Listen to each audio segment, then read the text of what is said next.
Welcome back to Mind, Body, Yay. This is the place to come to put the yay back into your mind and body. I am Kate Zukas, your host for this podcast.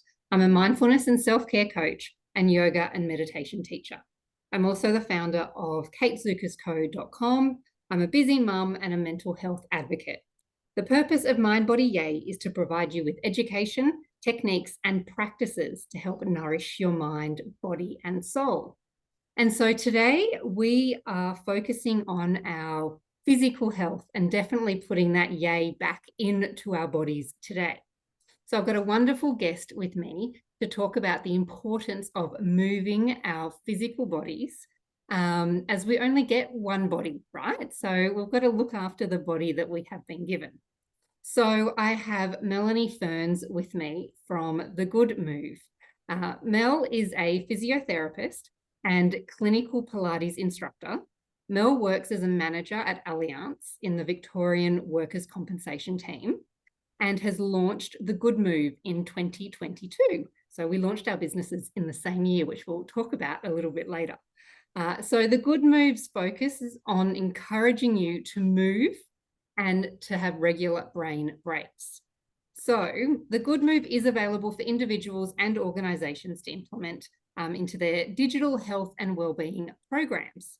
So I had the pleasure of working with Mel when we were at Allianz together, and we were able to work on some amazing wellbeing initiatives and combine our superpowers, and did work on our Recharge Week program and mindfulness programs. And I was lucky enough to sit in on one of Mel's sessions. And I still use some of those exercises and techniques during the day now to help move my body because I sit all the time. So big welcome, Mel. Thank you so much for joining Mind, Body, Yay.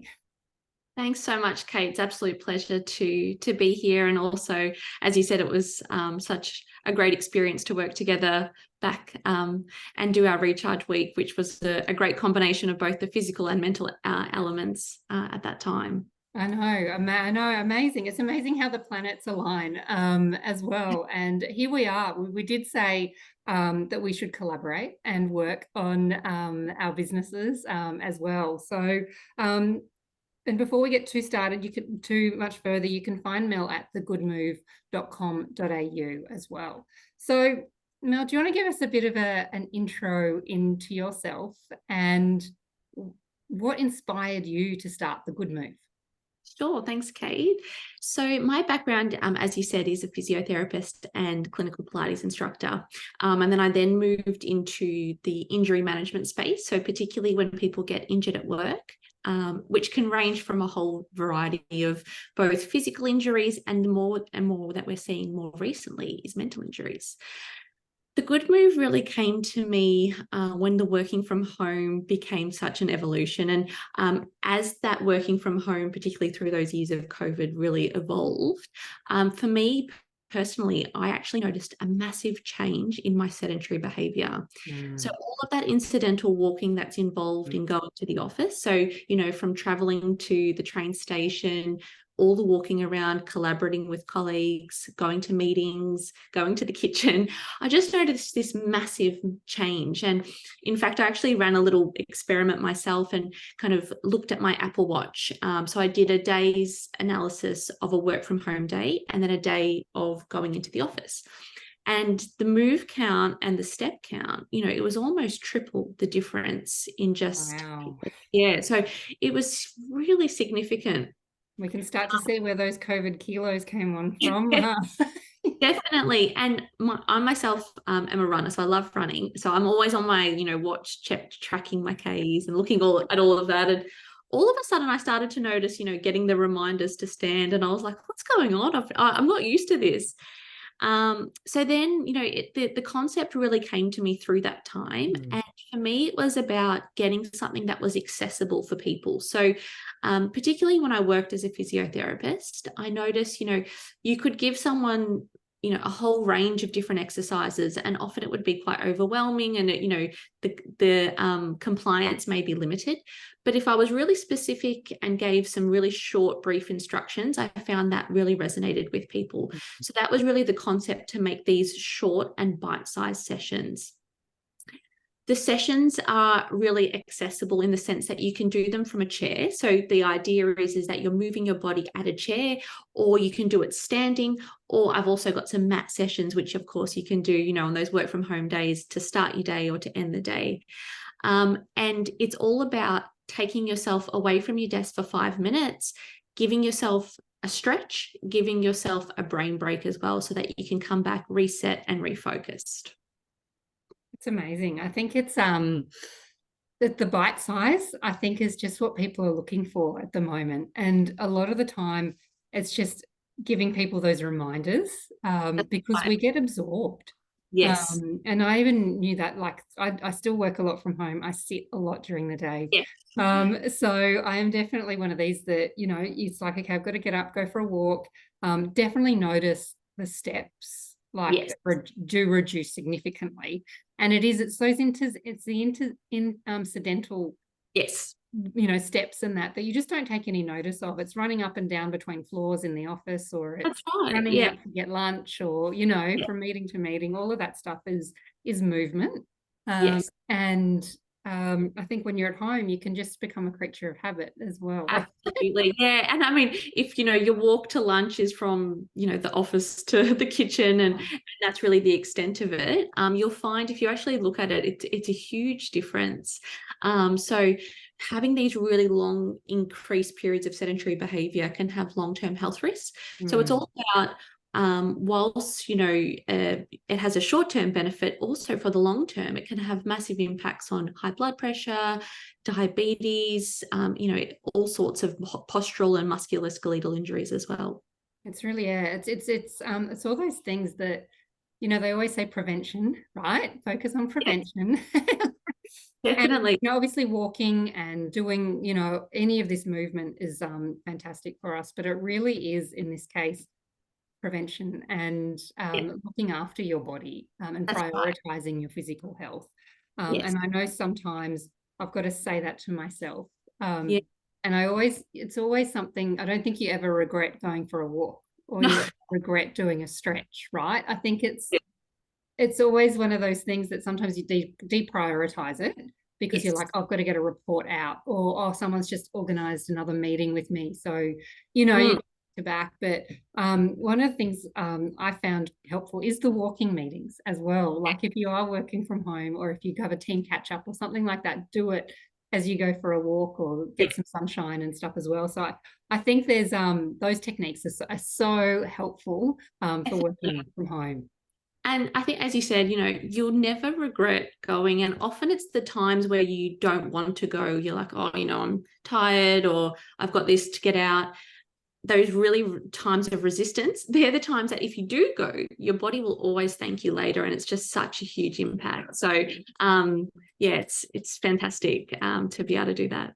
And so have you got any tips for anyone who's kind of can be sometimes a little bit like me and go, oh, I'll go later, or maybe, maybe I don't really need to go for a walk today, or I've Yeah. done enough? Or is there any way that you any tips you can give Yeah. to give that motivation when we need to get off our bumps?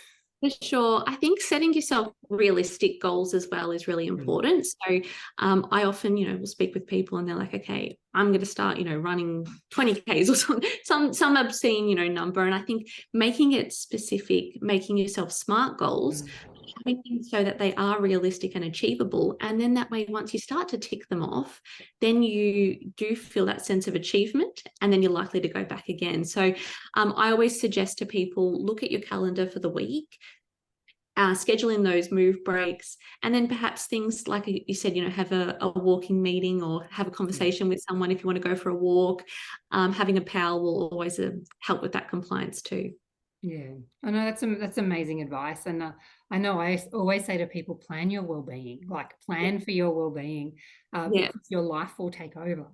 definitely. And it's so unpredictable, and everyone will claw at your energy. right? Yeah. So And you can think of every reason, right? So you can, yeah. yeah, you really can think of every reason. Yeah. So I think that's a really good one to plan it out. I know I start to try to block out time in my diary, and just so put in my own little time so that other people can't put it into my Yeah. diary as well, and just prioritize it that way, because it does really matter, right? I think that's and like you said, this not doing this, and I know like I've heard that sitting is the new smoking, Yeah. all of that type of stuff, and just not being able to move our bodies, and the impact that really does have, but not Yeah. only on our physical, but on our mental health, Definitely. as well. Definitely. Yeah. And particularly from the mental health element, I recently did a blog post on a particular Microsoft essentially looked at some people that were sitting back-to-back meetings. Mm, What they did was they looked at the ECG activity, or they used an ECG to measure the beta activity in people's brains. yeah. So they looked at people doing back-to-back meetings. And then what they did was they looked at people who had 10-minute little breaks in between. And they found that the activity was significantly reduced, which meant they were going into these meetings feeling refreshed, refocused, and less stressed. And as you mentioned about the importance of just physical, but also from a mental perspective, we want to reduce stress. You're hearing the huge rise of burnout and that's happening in the workplace. So that's definitely a key element from the Good Moves goals. Oh, it's so true, and I'm a huge fan of taking a mindful minute, or in between meetings, and reducing meetings, like having a 25-minute meeting or a 50-minute meeting, right? Yeah. I'm a huge fan of those. Like you can really, and especially because I think work from home now and hybrid working and all that, I think it's so important to be able to, just have a little bit of that space in Yeah. between. Definitely. Because I know, they say, I think it's that the statistic is something like 70% of leaders are not present in meetings, Yeah. right? Yeah. Because they have just back to back to back to back meetings. And And the efficiency of that is, questionable, right? yeah, but there's only so much that you can absorb, like, or Yes. there's only so much that you can, you can do as well, Yeah. like in that sense, like with the brain overload as well. So, Definitely. Yeah. like it's a statistic. While I know when I first heard it, I went, oh wow, like, Yeah. it's quite a high statistic. But then I'm like, you know what? I probably agree with it. Yeah. Like, I think like, but then it's like 70% of the time, leaders are not present. It just means that they're either thinking or processing the previous meeting they were in, or Yeah. planning something else, or then so it's it really shows where, I know for me, that mindfulness comes in, to be able to To focus and be present, as you said. And I think particularly with the meetings being digital as well, that often can just lead to increased fatigue, because you got so many notifications, your phone, your laptop, Teams inboxes coming up. So I think it is quite different to having that face-to-face meeting as well. Oh, totally. One of the things I'm obsessed with at the moment is infrared saunas. Oh, So I don't know okay. if you've tried an infrared sauna, No, but I haven't actually. No. one thing I do love about it is that when I go into one, Yeah. you literally are like in a cupboard, right? Yeah. So it's like the rest of the world can go away. Yeah. You're just blocked off, right? Right. And obviously it feels amazing for you. Find it just really, because the infrared light just penetrates your right into your cells, and you feel amazing and revitalized, for your mind and body afterwards as well. Excellent. So I think for me that's something that I've loved. So definitely try one of those in your, I'll definitely give that a go. I try to do some stretches. I mean, they're only small, but I try to do some stretches while I'm in there. But it is one of those things, but I love it because almost disconnect from all technology. Yes. Right. Yeah. So I think that's the one thing, I almost go in there. You give yourself permission to disconnect from technology while you're in there, because otherwise you do feel like you need to be available all the time. Definitely, yeah. And it's funny you say about disconnecting. I'm kind of the same with running. I sometimes find that I need to leave my phone, even though I probably love to listen to music or something like that along the way. Yeah. Sometimes it is just that element of being able to completely disconnect and have no notifications popping up. So yeah, I absolutely. know. I know. I have It's funny. It's all the habits that you start to develop, and as well, when you really start to look at your own well-being and Yeah. prioritizing your own well-being. And I Yeah. know I recently put a nighttime mode onto my phone, Okay. or not Yeah. nighttime, so there's no notifications from like between 9 and kind of 7. Yeah. And I've noticed huge improvement in I think it's just almost a mental switch goes on, that you Yes. say, okay, now it's nighttime. That just has really helped with my nighttime routine. Yeah. And then also the impact of sleep. Oh my God, yes. Yes. It's just, we can't even go. I mean, we can, I think it's just the impact that I think sleep, that stress has. Yeah. And you can always tell when you're a bit stressed, right? Because I know for me, your mind's still active and going spinning round Yes. and round. And it takes a while to slow down. Yeah. But I always find that, and I know I do a lot of yoga Yeah. as well, but it's, when I do those, a lot of yoga, I really find how much that brings me into balance, Yes. and really kind of focuses on just that. It is the balance. I mean, that's what yoga is, the balance between the mental and physical, but it's just something that feels so good, and then also helps so much with sleep as well. Yeah, that's great. So, which is amazing. And so how do you manage your own? So how do you prioritize your own, I guess physical health, but health in general? Yeah. And, you obviously coach on this and teach on it and consult and all of that piece, but, you work, Yeah. you've got a business, you're a new mum. So Yeah. congratulations. Thank So you. Thank you. new mum. So how do you, manage all of that? Yeah, I think it's been a whirlwind recently, particularly being a new mum. But prior Mm. to being a mum, for me, it was I over the years really learned the impact that exercise has had on myself. So I'm a different person when I go for a run, and then I include those movement breaks throughout my day. So for me, it's knowing the impact it has by doing it is the Mm. reward. So it's a motivator for me to do it, because I know I'm always going to feel so much better. So I Mm. really had some non-negotiables. I have very much routine in terms of, getting up in the morning to do my running. And then my movement breaks was something that I really became disciplined with whilst I was working. Being a new mum has been a bit more of a challenge in the sense that I'm not on any routine, or I'm very much on my son's demand, which what I'm trying to do is really utilize, the times that he's having a nap to do my movement, because again, it's something that I need to look after myself to be that best person that I can be. So it's all about, I guess, being realistic, as I mentioned before, because you want to set yourself up for success. I find if you're trying to overachieve and, you set yourself a goal of doing more than you actually can, it can often be quite dampening. So setting yourself those SMART goals, so being really specific, something measurable. So, for example, I'm going to do 2 lots of 10-minute Pilates sessions today when my son naps. And then that way I can be like, yep, tick, I've done it. So that for me is really what motivates me. No, that's really good. I found, and I do something similar with those, almost the micro Yes. classes, right? So I think for me now, I do about 20 minutes of yoga at a time. Yeah. Because it's probably all I can do. Like, Yeah. and for me, anything is great, right? Yes. So, Right. but and it makes such a difference like physically and mentally. But it's so micro, and I think someone might look and go, oh, I can't go to a 1 hour Pilates class. I can't do this. But I think this is where your stuff comes in, and can really help people. Because I'm just a huge, like, everyone wants everything micro, but I've just even found with my lifestyle, just, 20 minutes can, have a huge impact, even less, right? It can have a huge impact. Sure. And you can commit to that, right? Like you said, it's got to be realistic. Yeah, that's right. And I think as well, particularly for people who don't, necessarily exercise, or they may have back pain, or there's, their bodies aren't moving as well. That's why this is a really nice, I guess, addition.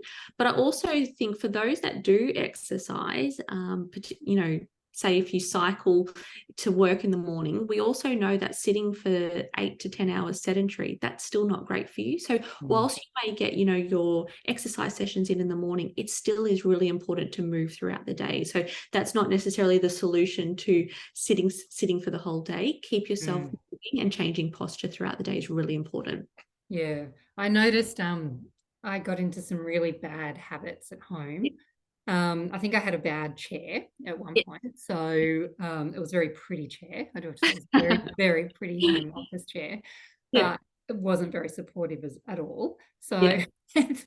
I know that was like ergonomics, like, Yeah. bad from the beginning. But so I noticed changing chairs had a huge impact. So I've now got a beautiful big high back proper Nice. chair that gives a lot of support from that side. But Yeah. I noticed that I used to sit like this, Oh, yeah. and I'm just leaning on my elbows, in front of the screen. And I think, when you're listening to meetings or you do, Yeah. I was leaning in, and I would wonder why, like, literally my back was so bad. Yeah. And Yeah. it wasn't until I got awareness that I was actually, and I'm just like, why, like, what's wrong? And I'm like, oh, I must be sleeping funny. I must be doing this Yeah. funny. And it's like, no, I was sitting like sitting with my head resting on my arm. And I'm like, that's what was almost pulling, because I felt like my body, I was just sitting twisted Yeah. long periods of time and in a very bad position. So Yeah. I'm super conscious of my posture now when I'm sitting, because it's not worth the result. Yeah, that's right. And with posture as well, what we find is you may adopt funny postures, like that throughout the day, but the main thing is that you're constantly changing position. So if you're sitting like that for a long time, yes, your body's going to, have some kind of experience within that position, but if you're changing position, it's all about making sure you're moving and not necessarily trying to maintain like this perfect position throughout the day, because that's very unachievable too. Oh, totally. But you do, and I think it comes back. This is where I think awareness of Yes. your health and your awareness of your health and well-being, seeking advice, going to experts, obviously speaking to your doctor or going to a physio, going to, like looking at your products and all of that. I think it's so important, because we just are creatures of habit, That's right. and we will just do what we've always done. Yeah. And then, in situations like COVID, or we will just continue doing what we're doing, but do more of it, right? So it's like you need to be seeking this advice, because there's so many different ways that you can move, that's that can actually just really help you, and you can still do everything you need to do during the day, but you're just not going to be in pain at the end of it. Or That's it. Yeah, stuff like absolutely. that. Yeah. So I'm a big fan, and I don't know how good this is, so tell me. Because other people probably do this as well. Yeah. So sometimes I will just take my laptop and go and sit at the coffee table, or go sit at the floor on the floor, or pull my yoga mat out and just sit, so I can just almost get on the floor, because I'm big. Sometimes I find I can be a little bit more creative when I'm in an open space. That's So it. how does that work from a move perspective? Absolutely. And as I was mentioning, so when I was at university, it was all about maintaining perfect posture. That was kind of the school of thought. Yeah. But now it's actually, all the evidence is actually shifting to, it's not perfect posture you need, it's change of posture. So it's all about movement. So whilst you're not going to sit, I wouldn't recommend that you, lay on the floor like this for the day. But, if you have a little short break over there and then change position, absolutely. So it's all about the change of position rather than maintaining a perfect posture. It's amazing. No, that's good. No, it's good, because that's one of those things, and you go, I'm probably not doing this. It's probably not right. But And look, if it doesn't feel right, I know. but I think, as a general rule of thumb, if it's comfortable for a little bit, then go for it. But then of course change back. Yeah. And I find like sometimes you can get into those, I do find it almost that creative flow, right? Yes. So like that physical exercise, or being able to move positions, or go sit outside in the Yeah. sun, do any of that stuff. And I actually do try to make this a habit and do it regularly. Yeah. Just from more so that creative space, Yeah. so that I can go, okay, I need to move so I can get some flow happening. Change of Or go scenery. for a walk, all right. Yeah, I think all of that stuff does get that flow moving, and sometimes you definitely. can get so stuck in your head, which I think that's why those, like you said, those brain breaks are so Yeah, important, absolutely. Yeah. because it's just not productive, right? We think it is. And I know I'm a huge fan of like the, almost 5 hour workday, Yeah. because I'm just like, I don't think you can actually be more productive for more than that, right? Yeah. And we all try to, but I think these bursts are so much, kind of more productive. Yeah, yeah. And I think, those days of like, working at or having lunch at your desk and not moving and doing these long extended hours, yeah, often you just need some of those short breaks to actually reset, refocus, and you'll feel completely different. And how do you find workplaces are keeping up with this? Right. So Yeah. do you think, because I know there's a lot of these different schools of thought, there's all this thought leadership, moving down to 4 days, all of this type of Yeah. stuff.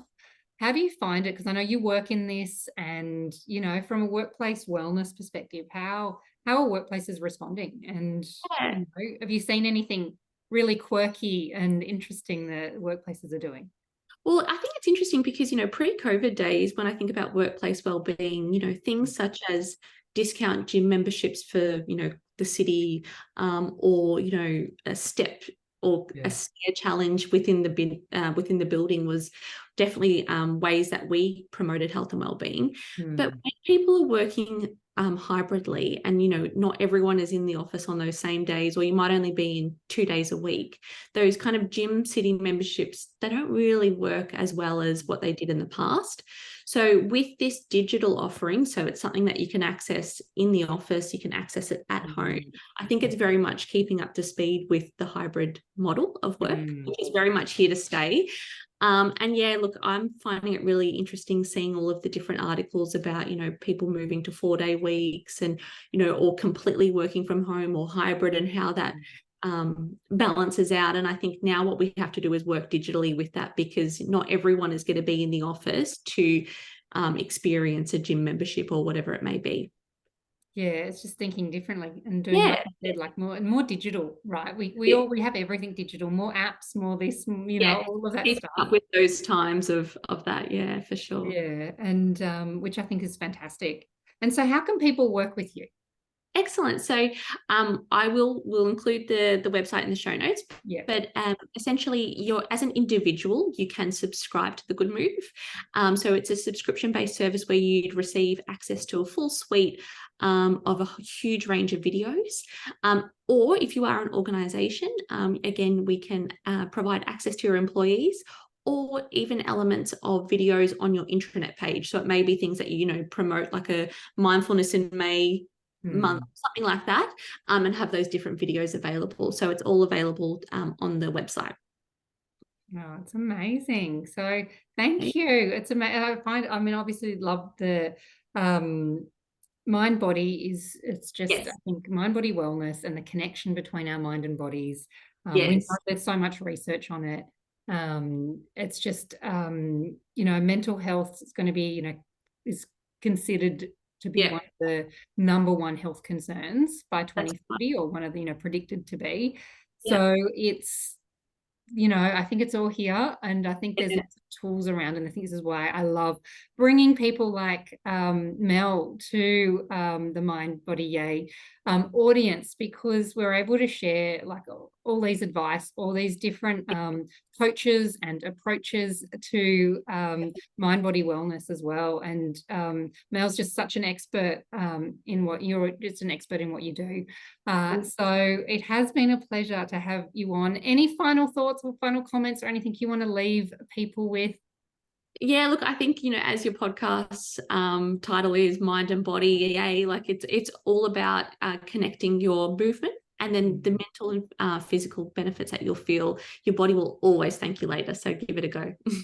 Oh, it's so amazing. But yeah, it's been amazing to have you on, Mel. So we will put the Good Move details into the show notes for everyone as well. But that's given you a little bit of insight into why you need to start moving your body, and how you can start moving your body. I think planning is an amazing way to do it. micro habits. So do some of the smaller, kind of, schedule, all of these types of things. So there's been some great tips to help people move their body. And it's been amazing. We started our businesses last year at the same time.